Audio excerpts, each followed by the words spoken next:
اور بعض لوگ ایسے ہیں جو کہتے ہیں کہ ہم اللہ پر اور روز آخر پر ایمان رکھتے ہیں، حالانکہ وہ ایمان نہیں رکھتے۔ یہ اپنے خیال میں اللہ کو اور مومنوں کو دھوکہ دیتے ہیں، مگر حقیقت میں اپنے سوا کسی کو دھوکہ نہیں دیتے اور اس سے بے خبر ہیں۔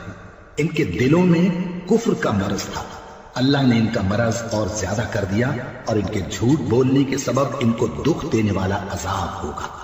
اللہ کسی شخص کو اس کی طاقت سے زیادہ کا ذمہ دار نہیں بناتا۔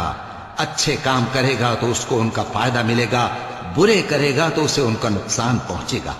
اے پروردگار، اگر ہم سے بھول یا چوک ہو گئی ہو تو ہم سے مواخذہ نہ کیجو۔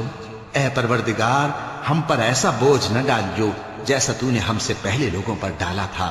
اے پروردگار، جتنا بوجھ اٹھانے کی ہم میں طاقت نہیں اتنا بوجھ ہم پر نہ رکھیو، اور اے پروردگار ہمارے گناہوں سے درگزر کر اور ہمیں بخش دے اور ہم پر رحم فرما، تو ہی ہمارا مددگار ہے، سو ہم کو کافروں پر غالب کر۔ مسلمانوں، کیا تم یہ چاہتے ہو کہ اپنے پیغمبر صلی اللہ علیہ وآلہ وسلم سے اسی طرح کے سوال کرو جس طرح کے سوال پہلے موسیٰ سے کیے گئے تھے؟ اور جس شخص نے ایمان چھوڑ کر اس کے بدلے کفر لیا تو یقیناً وہ سیدھے رستے سے بھٹک گیا۔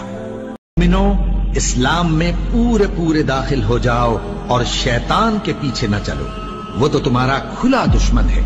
پھر اگر تم احکام روشن پہنچ جانے کے بعد لڑکھڑا جاؤ تو جان رکھو کہ اللہ غالب ہے، حکمت والا ہے۔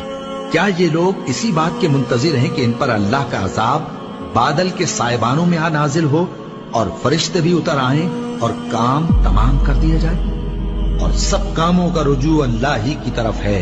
اے پیغمبر، بنی اسرائیل سے پوچھو کہ ہم نے ان کو کتنی کھلی نشانیاں دیں، اور جو شخص اللہ کی نعمت کو اپنے پاس آنے کے بعد بدل دے تو اللہ سخت عذاب کرنے والا ہے۔